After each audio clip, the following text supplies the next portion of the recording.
धर्म श्रवण कर रहे सभी प्रिय सज्जनों एवं देवियों, आश्रम में बाहर रहने के कारण कई दिनों से सत्संग संभव नहीं हो पा रहा था।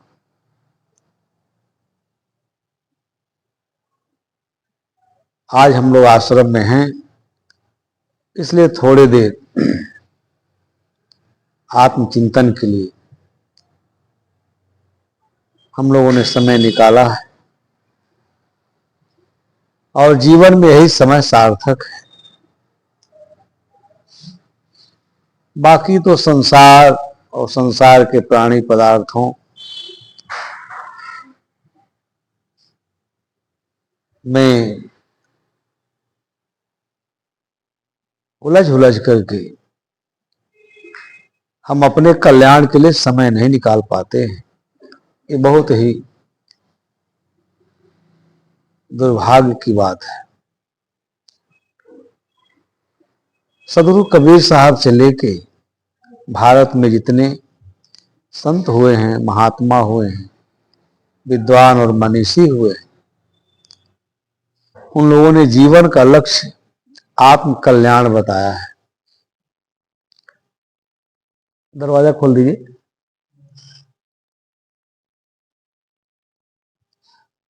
आत्म कल्याण से विमुख होकर संसार में हम लोग जो कुछ करते हैं उसका शरीर निर्वाह तक संबंध है, आवश्यक भी है।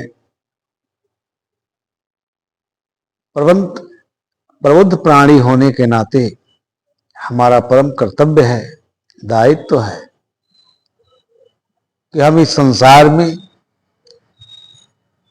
सुंदर आदर्श पवित्र जीवन जीते हुए सद्धर्म के मार्ग का अनुसरण करें, ताकि जीवन पाना, जन्म पाना ये सार्थक हो सके।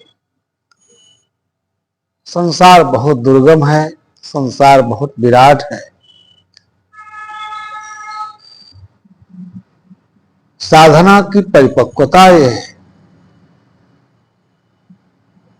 कि हम इसी संसार में रहते हुए, सत्कर्म करते हुए, जीवन निर्वाह करते हुए, प्रारब्ध पर विश्वास करते हुए, संयम से रहते हुए, शील का पालन करते हुए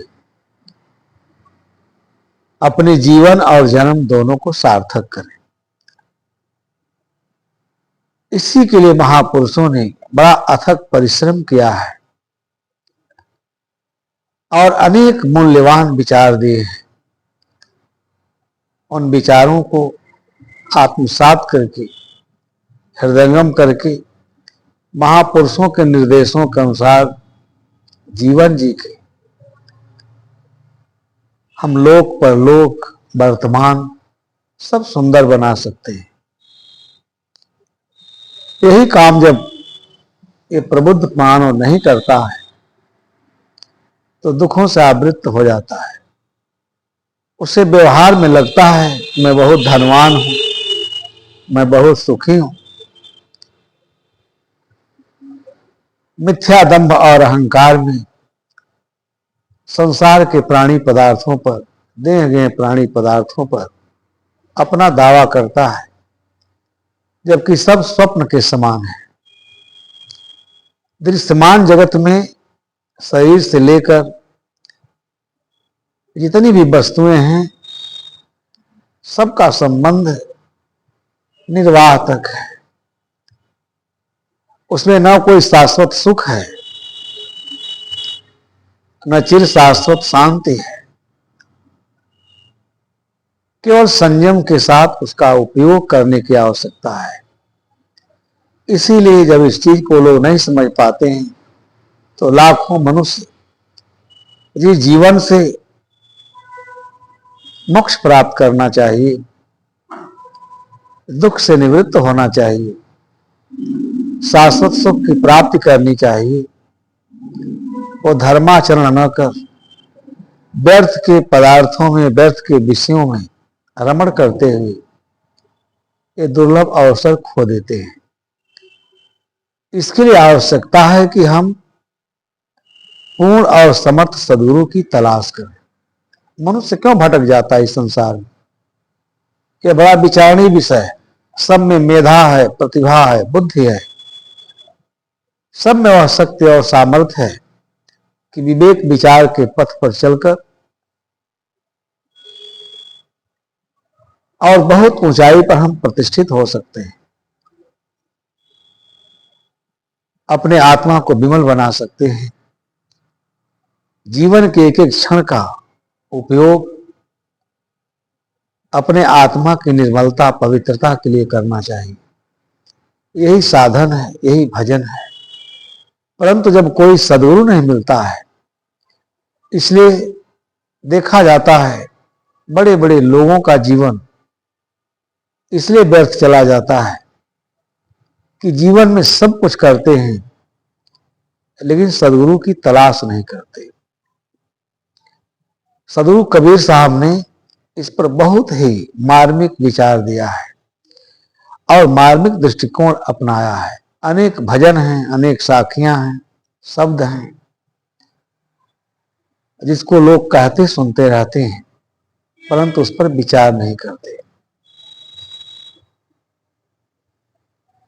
गुरु का स्थान जीवन में इतना ऊंचा है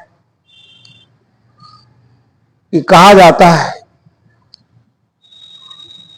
जिसके जीवन में सब कुछ मिला और सच्चा सद्गुरु नहीं मिला, सच्चा पथ प्रदर्शक नहीं मिला, तो उसका जीवन व्यर्थ चला जाता है। धर्मशास्त्रों में गुरु की बहुत परिभाषाएं की गई हैं, सब पर विचार करने का यहां समय नहीं है। साहब की वाणी पर ही हम विचार करेंगे।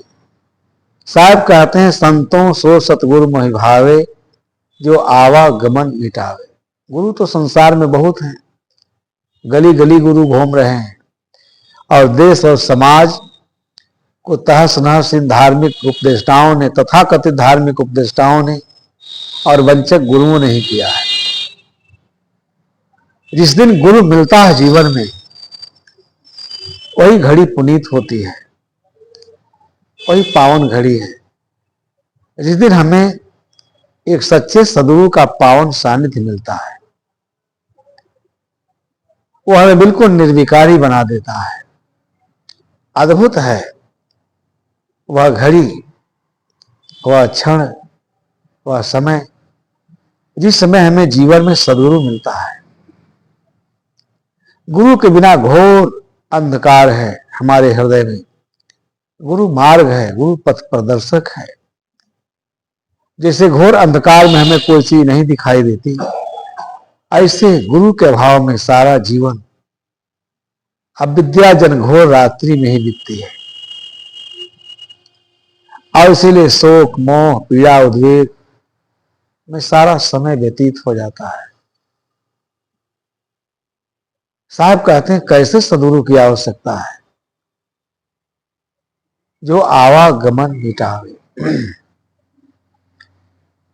वह गुरु हमें पसंद है, उस गुरु की हमें तलाश करनी चाहिए। मनुष्य जन्म पाकर जो हमें अपने उपदेश से हमारे अंदर जो विकारों की अग्नि है, उसके शीतल उपदेश से सब शांत हो जाए, हम निर्विकार हो जाए, हमारा जीवन अद्भुत हो जाए। गुरु के उपदेश से हम अपने जीवन मूल्यों को समझने में समर्थ हो जाएं और इस संसार के मोह माया के चिन्ह निद्रा में सोए हुए हमें सद्गुरु जगा दे और जाग करके मूर्छा और तंद्रा से उठकर हम सत्य की साधना करने लगे। ये निर्विकारी हुए बिना ये अवस्था नहीं आ सकती। निर्विकार केवल गुरु ही बना सकता है। परमार्थ सत्य का ज्ञान वही करा सकता है। इसलिए साहब कहते हैं, वह गुरु मुझे पसंद है और ऐसे ही गुरु की सबको आवश्यकता है। जो संसार के दुखों से मुक्त कर अपने निज चेतन स्वरूप घर में हमारी स्थिति ला दे। बड़ी महत्वपूर्ण बात है। संसार इतना दुर्गम है, इतना विराट है कि आदमी संसार के बारे में सोचते सोचते स्वयं के बारे में सोचने के लिए उसे समय ही नहीं है। दुनिया भर के प्रपंच हैं। लोग साधु महात्मा का भेष बना लेते, गुरु का भेष बना लेते, तपस्वी का बना लेते और ढोंग ढकोसला बाह्याचार में डूब जाते लौकिक सुख के लिए। ये कितना दुखद है। ऐसा इसलिए है कि उन्हें आत्मबोध देने वाला कोई सदगुरु नहीं मिला है। इसलिए साहब कहते हैं, संतों सो सतगुरु मोहि भावे, जो आवागमन मिटावे। आवागमन का जो दूसरा दुख है, पीड़ा है, इसके कारण हमारा भवसागर लंबा हो जाता है। आज सुंदर संयोग है, सुंदर अवसर है, मनुष्य का देह मिला है। इस जीवन में सब कुछ मिला, लेकिन जीवन अपूर्ण रहा, अधूरा रहा, क्योंकि हमें सच्चा सद्गुरु नहीं मिला, बोध देने वाला। इसलिए हमें धोखा में नहीं पड़ना चाहिए।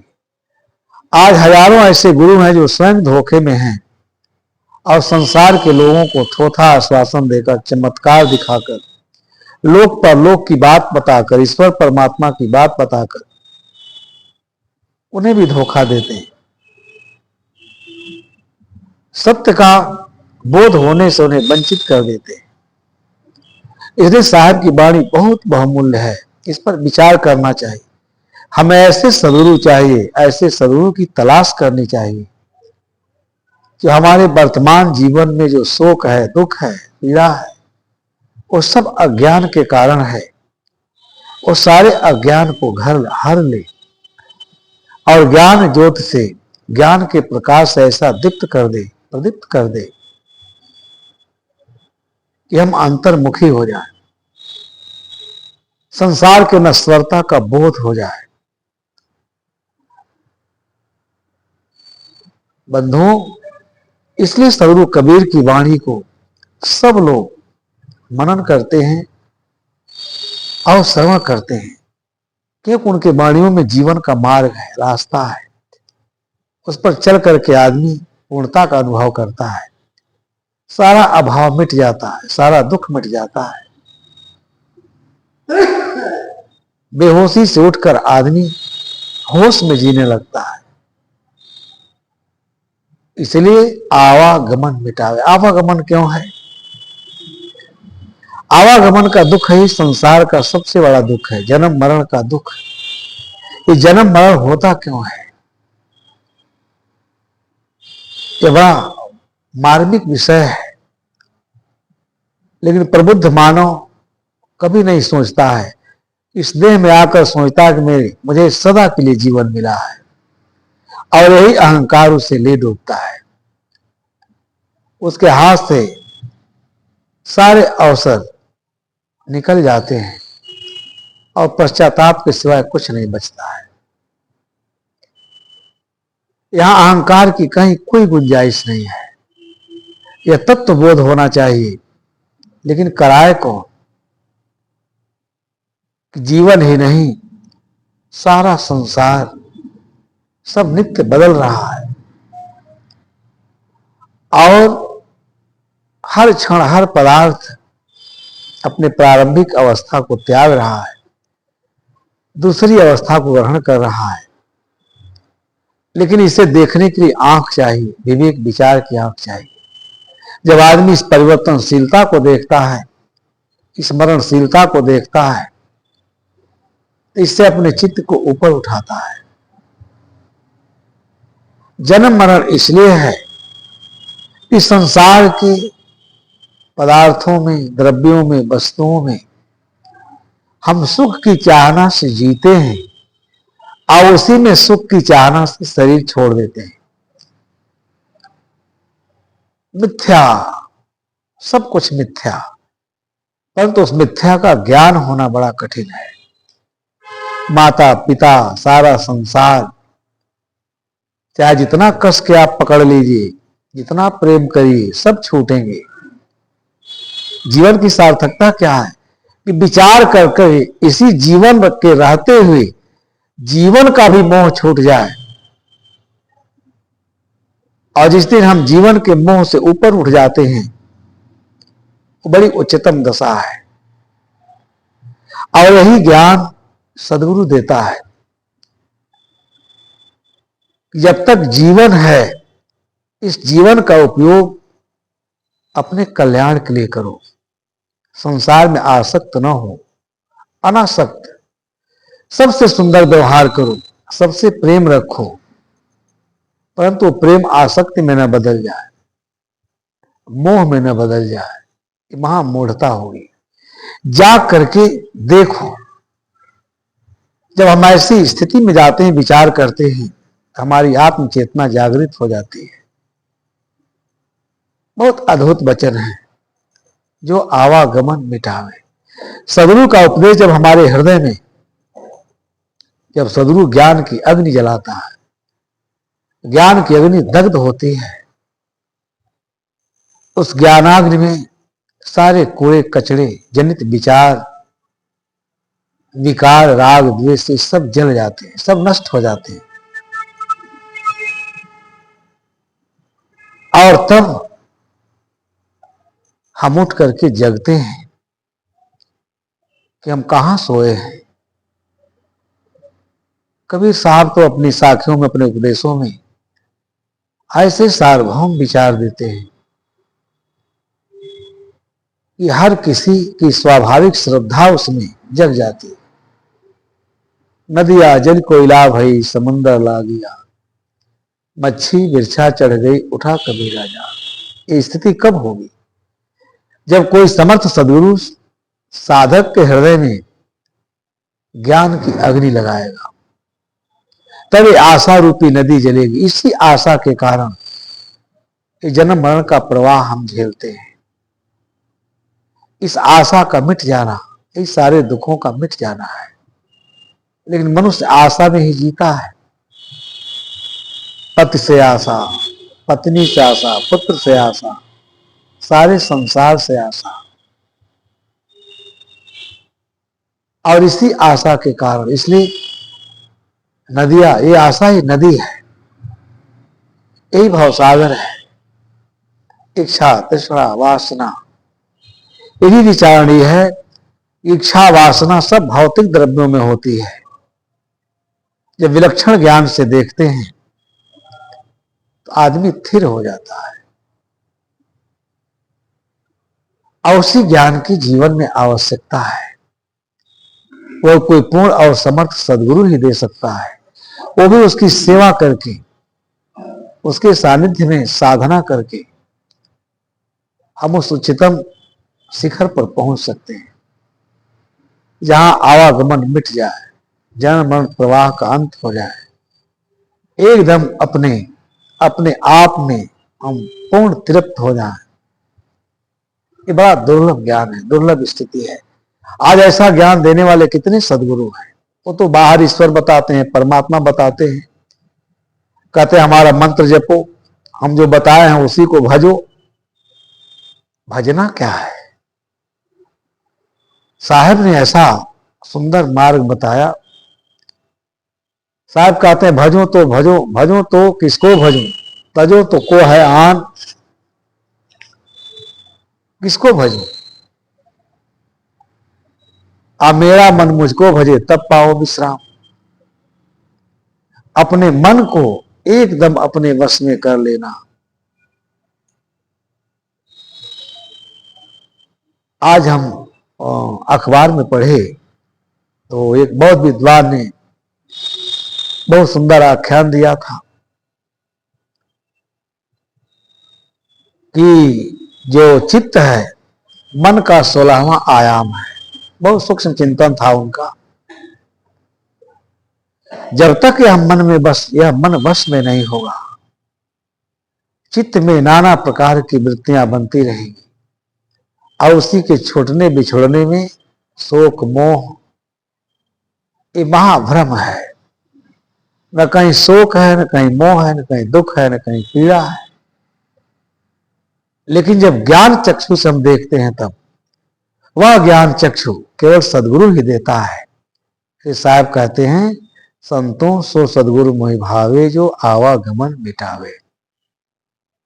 वह सदगुरु, उस सदगुरु की तलाश करनी चाहिए जो एकदम हमारे अंदर के सारे द्वंद्वों को मिटा दे, बिल्कुल निर्मोही बना दे, निष्काम स्थिति में पहुंचा दे। अपने परम चैतन्य, हमारी जो दिव्य चेतना है, आत्मा है, जो विपुल सुख की रास है, वहां तक हमारी पहुंच बना दे। इसलिए ऐसे गुरु नहीं चाहिए। दक्षिण की एक कथा आती है कि समाज में इतना भ्रम है और लोगों को ये धर्म के उपदेष्टा इतना दिग्भ्रमित कर देते हैं कि अच्छे अच्छे समझदार लोग ही नहीं समझ पाते हैं कि हमें कैसे गुरु के पास जाना चाहिए। लोगों ने गुरु पद को, गुरु की महिमा को एक तमाशा बना दिया। जो स्वयं अचल पद में चिर विश्राम नहीं पाया है, वो दूसरे को मार्ग कैसे दिखा सकता है? जो स्वयं अंधकार में जी रहा है, शोक मोह में जी रहा है। आजकल तो ऐसे गुरु हैं कि संसार के सुख के लिए किसी सीमा तक जा रहे हैं और लाखों लोगों को बेवकूफ बनाकर उनके शक्ति और सामर्थ्य को पंगु कर दिए। ये दुर्भाग्यपूर्ण स्थिति है। इसलिए कबीर साहब को पढ़ना चाहिए। कबीर साहब अद्भुत महापुरुष हैं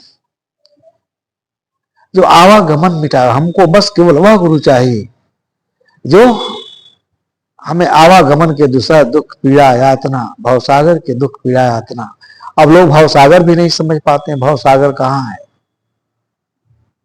भवसागर तो हम खुद बनाते हैं। कहाँ भवसागर है?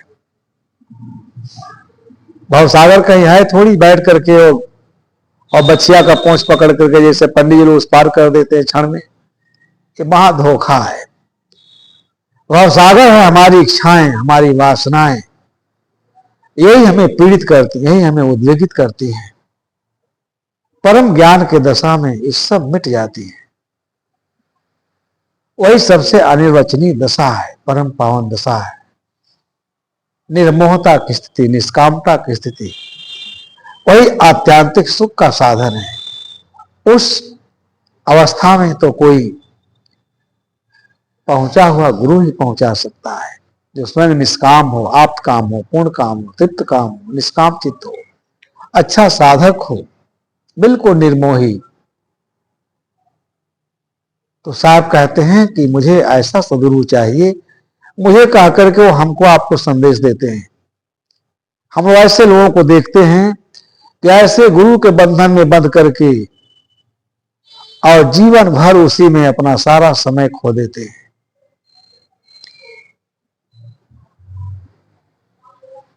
गुरु कहीं ब्रेक नहीं लगाता, विराम नहीं लगाता।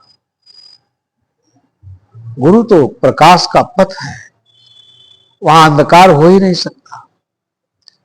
इसलिए इस पर सबको विचार करना चाहिए। हमें ऐसे समर्थ सदगुरु की तलाश करनी चाहिए, खोज करनी चाहिए, जो हमें अपने गंतव्य तक पहुंचा सके। हमारा गंतव्य है हमारी आत्मा। और अनेक प्रसंग मिलते हैं। जब महाराज जनक को ज्ञान नहीं हो रहा था तो अष्टावक्र ने डांट करके कहा कि शरीर से तुम अपने को अलग करो।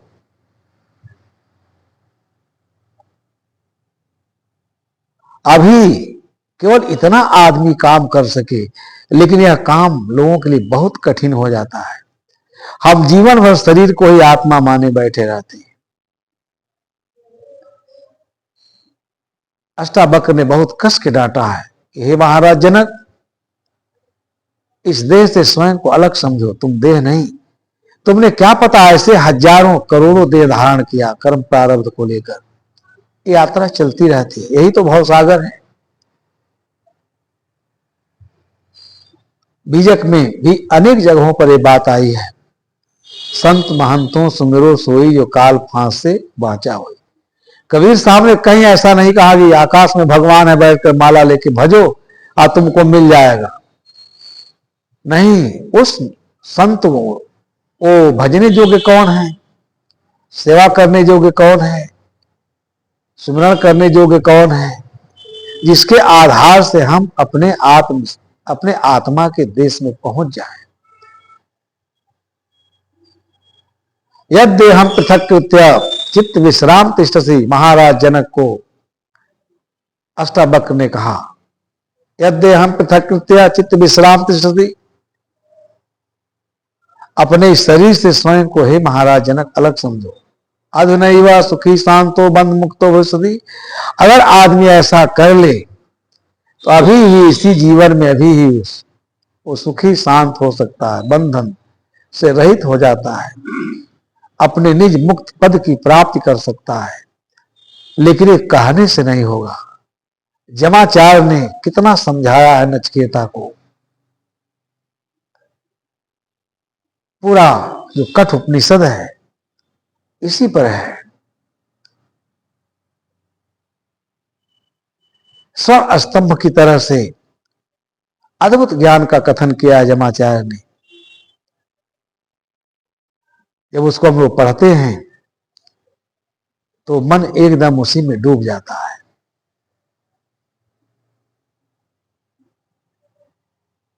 जन्म मरण का प्रवाह इस संसार के प्राणी पदार्थों में मोह के कारण है। मोह सकल व्याधिन कर्मूला, गोस्वामी जी ने कहा। बाकी कहीं दुख नहीं है। आदमी संयम से रहे, शील से रहे, अपने इंद्रियों का निग्रह करके रहे। यही बात महाराज जनक को अष्टावक्र ने कहा कि अपने को इस शरीर से अलग समझो। जब तक हम शरीर भाव में डूबे रहेंगे, शरीर में डूबे रहेंगे, मन और इंद्रियों को संतुष्ट करने में लगे रहेंगे, ये कभी संतुष्ट होंगी नहीं, न किसी की हुई है। और इसीलिए आवागमन के दूसरा चक्र में हम पीछे जाते हैं। महाराज जनक को कहा, यद्य हम पृथक कृत्य चित्त विश्राम से, अपने उस चित्त में परम विश्राम पाओ हे महाराज जनक। स्वयं को अलग करके अपने मन की चंचलता चपलता को, मन के उद्वेग को रोको, ठहराओ उसे। अभी ही बंध मुक्तो भविष्यति, अध नहीं हुआ, अभी ही तुम बंधन से मुक्त हो जाओगे। लेकिन यह दृष्टि, इस भूमिका में ठहरना बड़ा कठिन होता है। बिना सदगुरु का किसी को, बोधवान गुरु के बिना, बोधवान गुरु के मिले बिना इस परम पावन दशा में हम लोग नहीं जा सकते। इसलिए साहब समय नहीं है विस्तार से अपनी बात कहने की। यहाँ यह निर्देश है, संतों सो सदगुरु मोहि भावे, जो आवागमन मिटावे। जिससे हमारा आवागमन का दुख मिट जाए, हम इसी जीवन में अपने चिर शाश्वत मुक्त पद की प्राप्ति करें, बिल्कुल निष्काम हो जाएं, अचिंत हो जाएं। कबीर साहब तो अनेक प्रकार समझाते हैं। चिंता छोड़ अचिंत रह, देनहार समृद्ध, पसी पखेरु जीव जंत इनके गांठ न हंस। बताइए कितना सुंदर उदाहरण देते हैं। लेकिन हर समय हम चिंता में जलते रहते हैं। कोई यहां निश्चिंत नहीं है। जिसके पास सब कुछ है, सारा वैभव, तो और उसी में जल रहा है, चिंता के अग्नि में। इसलिए निश्चिंत निष्काम निर्वाह के लिए तो कुछ न कुछ करना पड़ेगा, व्यवहार करना पड़ेगा। बस उतना ही तक अपने को रखना चाहिए। ये हम क्या करते हैं, सारे संसार का हम स्वामी बन जाएं, सारा धन हमारे पास हो, सारा सुख, सब भौतिक सुख हमारे पास हो। कौन लेके गया है भौतिक सुख यहां बटोर करके? कोई लेके गया है? इसी के लिए दुनिया भर का ढोंग पाखंड आडंबर हम लोग करते हैं। एक कहानी आती है, इस कहानी के बाद मैं अपने विचारों को विराम दूंगा, कि दक्षिण में एक पंडित मणि बहुत अच्छे साधक थे, बहुत धर्मपरायण व्यक्ति थे, और जो लोग उनके पास जाते थे सबकी सेवा करते थे, बहुत अच्छे साधक थे। तो एक दिन एक ढोंगी अब सबको कोई ना कोई दान देते रहते थे। एक ढोंगी बाबा क्या किया, पूरा भस्म रमाया, राख पाक पोता और अपना त्रिशूल कमंडल ले करके और गया उनके यहां। आदमी अपने साथ कितना बड़ा छल कपट करता है, सोचता है कि दूसरों को धोखा देते हैं, क्योंकि उसे अच्छा गुरु नहीं मिला है जीवन में। तो वहां गया, पंडित मणि ने बड़ा आदर किया, महाराज आइए आइए बैठिए पधारिए, आपने दर्शन दिया, आपके दर्शन से जीवन कृतार्थ हुआ, धन्य हुआ। महात्माओं का कहां दर्शन होता है, उनके अंदर कितना सुंदर भाव है, पवित्र भाव है। और ये जो है ढोंगी बाबा कुछ जाल रच कर गया है वहां, क्योंकि पंडित मणि दक्षिण में वो कदरेश चेट्टियार भगवान मुरुगन के भक्त थे, शायद शिव के अवतार कहे जाते हैं, और वहां बहुत लोग पूजा करते हैं। तो कदरेश चेट्टियार भगवान मुरुगन, तो मुरुगा रट लगाते गया, जैसे अपने देश में नारायण नारायण कहते चले आते हैं, ओम नमः शिवाय कहते चले आते हैं, और अलख निरंजन कहते चले आते हैं। ये सब धोखे में पड़े हैं लोग। तो महाराज ने बहुत आदर किया, चलिए संत आए, दर्शन हुआ, तो संत को पानी वानी पिलाए। उन्होंने कहा कि महाराज मैं बहुत आशा विश्वास के साथ आपके पास आया हूं। कहे क्या भाई बताइए। आगे पद बहुत लंबा है। कबीर साहब कहते हैं, तज भ्रम हट क्रिया सो न्यारा सहज समाधि लगा दे, और द्वार न रोके पवन न रोके ना अनहद अरुझावे। कबीर साहब बहुत इतना विपुल ज्ञान की बात कहते हैं, इतना सरल सपाट सीधे शब्दों में कहते हैं। तज भ्रम, यह भ्रम हमको जीवन भर भ्रम होता है कि हम मरने के बाद कहां जाएंगे, बुढ़ापा में कोई सेवा करेगा कि नहीं करेगा, ईश्वर कब मिलेगा, मरने के बाद मिलेगा, किसी जीवन में मिलेगा, हमारी आत्मा ईश्वर है कि इससे पृथक कोई ईश्वर है, इसी भ्रम में जीता रहता। कबीर साहब कहते इसका भ्रम बिल्कुल त्याग दो, स्वयं पर भरोसा करो, अपने अस्तित्व पर भरोसा करो। सब कुछ तो नहीं है, झूठा है, लेकिन तुम हो ये परम सत्य है, इसको कोई नहीं नकार सकता है। हम हैं, ईश्वर है कि नहीं है किसी ने देखा नहीं, किसी ने पाया नहीं, क्यों उसका वर्णन मिलता है, लेकिन हम हैं, बोल रहे हैं, डोल रहे हैं, ईश्वर की चर्चा कर रहे हैं, नकारात्मक सकारात्मक तो हम तो है ही है। तो अस्तित्व मात्र, इसमें कोई भ्रम नहीं है, हमारा अस्तित्व है, हम हैं, हमारी आत्मा है। इस भ्रम को त्याग देना चाहिए। तभी भ्रम हट क्रिया से न्यारा, हठ योग आप जानते ही हैं, हठ योग करने वालों की दशा, उसी की कहानी मैं बता रहा हूं। हठ योग दुनिया को धोखा देना, क्या हठ योग है। द्वार न रोको पवन न रोको, द्वार रोकने का मतलब क्या है, पवन अपने श्वासों को रोक करके, अनाहत नाद लोग सुनते हैं बैठ करके, सब जड़ है और इसी में लोग विकल्प हो जाते हैं। हठ क्रिया, हठ योग, हठ योग से किसको क्या मिला है, अपने शरीर को गला देते हैं, तुच्छ साधना, मतलब कुछ नहीं। कहते हैं कि न पवन को, सांस को रोकना है, न अपने इंद्रियों को, सहज भाव में रहना है, ज्ञान विवेक के मार्ग पर चलना है, अनहद में नहीं उलझना। जैसे जो लोग उलझ जाते हैं कि हम अनहद अनाहत नाथ हो रहा है, कहां से नाथ बजेगा इस अंदर, इतना भ्रम है। उस सारे भ्रम के किवास को कबीर साहब तोड़ना चाहते हैं और कहां ले जाना चाहते हैं। अद्भुत ज्ञान है, ना अनहद अरुझावे सहज समाधि लगावे। हठ क्रिया से अलग होकर के ये बिल्कुल सहज है, जो कुछ करे वही से उसी को पूजा मान ले, निष्ठा से ईमानदारी से सब साधना हो जाएगी। जो कुछ हम लोग करते हैं अब सही रूप से करें, ईमानदारी से, निष्ठा, तो वही साधना, वही भजन है। तो इस प्रकार साहब कहते हैं कि द्वार न रोको पवन न रोको, ना अनहद अरुझावे, उसमें मत उलझो। ये मन जहां जाए तहां निर्भय, समता में ठहरावे। इतनी अद्भुत बात है। कर्म करे और रहे निकर्मी, ऐसी युक्ति बताओ। ऐसा गुरु हो। कर्म और कर्म फल की इच्छा से बिल्कुल बहुत दूर रहना चाहिए। प्रारब्ध भोग पर हमेशा भरोसा, क्योंकि मनुष्य जहां जाता है उसका प्रारब्ध उसके साथ रहता है। ये साहब बताना चाहते हैं, उलझो मत, संसार में कोई ऐसा भगवान नहीं बैठ के माला जपोगे तुमको दे देगा, कोई ऐसा गुरु नहीं है। चमत्कार वाले कितना चमत्कार दिखाते हैं, मिठाई ला देंगे, घड़ी ला देंगे, और तुमसे पैसा मांगते हैं दरिद्र की तरह से चमत्कार के दिखाने में। और उनके में शक्ति है, चमत्कार से सोना पैसा घड़ी आ जाए तो खुद धनी हो जाए। कितना भ्रम है। तो ऐसी युक्ति बतावे। कर्म और कर्म फल की वासना बहुत खराब चीज है।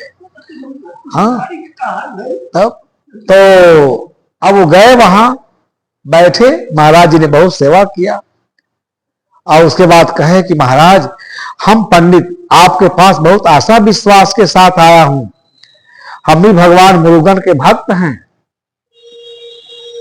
और मैं भगवान मुरुगन का मंदिर बनवा रहा हूं, पैसे मेरे पास नहीं हैं।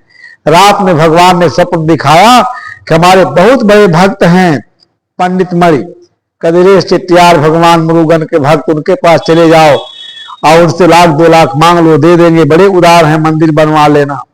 तो पंडित तो बड़े समझदार थे, कहे कि धूर्त है, ठग है, अब इसको जीवन में गुरु मिले रहे, वो अपना कल्याण की साधना करेगा कि जाके धोखाधड़ी करेगा मंदिर के नाम पर, कहीं के नाम पर। इसलिए समर्थ गुरु और पूर्ण गुरु के अभाव में ही आज लाखों लोग जो धर्म के पथ के पथिक हैं उनका जीवन बर्बाद हो रहा है, सब धोखे में पड़े। पंडित जी समझ गए, कहे ठीक है अब आज खाओ पियो विश्राम करो, कल आएंगे तो देखेंगे, अभी तो मैं जा रहा हूं। तो गए, काम पर आए, फिर शाम को कहा ठीक है भाई अब तो कल कुछ विचार करेंगे। खिलाए पिलाए, सब लोग सो गए, लेकिन इसके पेट में चूहा कूद रहा था, जल्दी कुछ दे यहां से हम 9-2-11 हो जाए। तो सवेरे फिर पंडित जी उठे, नहाए वहाए, पूजा पाठ किए, जलपान लाए, बैठे, महाराज से कुछ ज्ञान विचार की चर्चा होने लगी। फिर महाराज कहने कि महाराज क्या हुआ, हम बड़ी आशा के साथ आपके पास आए हैं, मंदिर बनाना है। कहे महाराज यही तो बड़ी बात है, आज हम भी वही सपना देखे रात में, भगवान मुरुगन ने मुझे भी सपना दिखाया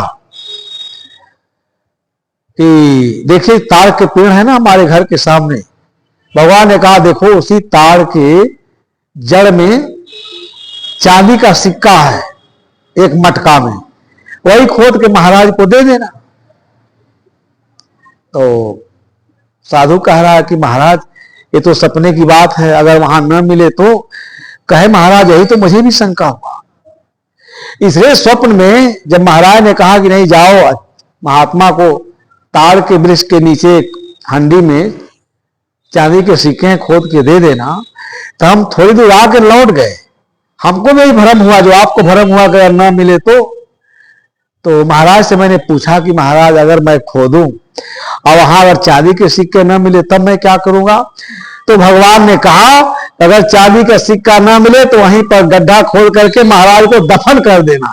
इतना सुनते महाराज अपना लोटा सोटा लेके भाग खड़े हुए।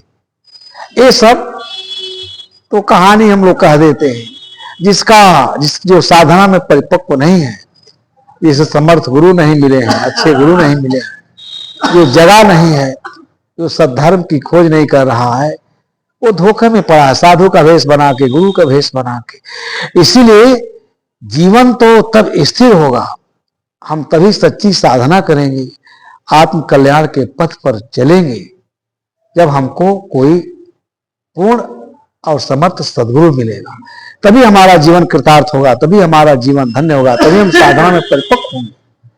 साहेब तो बड़े अद्भुत वचन कहते हैं कि सदा आनंद फंद से न्यारा और भोग में जोग सिखाए। हमको वह गुरु चाहिए जो बिल्कुल हमको आनंद के अटारी पर पहुंचा दे। कब? ये भोग में डूबे हुए हमारी प्रवृत्तियों को, हमारे मन को, हमारे जीवन को उसमें से निकाल करके साधना के पथ पर ले जाए। अब कुछ गलत लोग हैं इसका गलत अर्थ लगाते हैं, योग भोग में, भोग योग में भी साधना हो जाए। कबीर साहब इतने निर्मल हृदय के महापुरुष हैं, और कोई भी व्यक्ति भोगी बन करके अपना कल्याण नहीं कर सकता। वो तो अपने आवागमन के मार्ग को लंबा करता है, दुरूह करता है, कठिन बनाता है। साधना तो है कि भोग से अपने चित्त को ऊपर उठाओ। भोग में केवल दुराशा, कुछ है नहीं, मिलना, पश्चाताप, ग्लानि, क्योंकि भोग में कुछ भी, भोग का ऐसा कोई सुख नहीं जो आपके साथ रहे, सब निराशा है, सब निरर्थक है, सब मिथ्या है। इसे आप कहते हैं सदा आनंद फंद से न्यारा, भोग में जोग सिखाए, भोग से निकाल करके जोग के पथ पर आरूढ़ करते हैं। तज धरती आकाश अधर में प्रेम मरैया छावे। सदगुरु कबीर साहब का जो ज्ञान का मार्ग है, धरती तल से यानी भौतिक वस्तुओं से चित्त को ऊपर उठा करके और कहा निष्कामता के अंतरिक्ष में प्रेम मड़ैया। कौन कौन प्रेम मड़ैया है? आत्म स्थिति की मड़ई झोंपड़ी छा लिया, वहां कुछ नहीं है, वही परम पद है। तज धरती आकाश अधर में प्रेम मड़ैया छावे, यह काम साधक को करना चाहिए, इससे हमारा कल्याण होगा। लेकिन प्रेम की मड़ई वहां निष्कामता का आकाश में अंतरिक्ष में कैसे छाएंगे आप? जब निर्मोहता की दशा आएगी, असंग भाव में जब आप ठहरेंगे। अद्भुत अद्भुत वचन का विश्लेषण है और यही करके हम मनुष्य जन्म पाना सार्थक कर सकते हैं। ज्ञान सरोवर शून्य शिला पर आसन अचल जमावे, ऐसे ऐसी बात कहते हैं कि जब समझ में आता है तो आदमी वहीं ठहर जाता है। ज्ञान के सरोवर में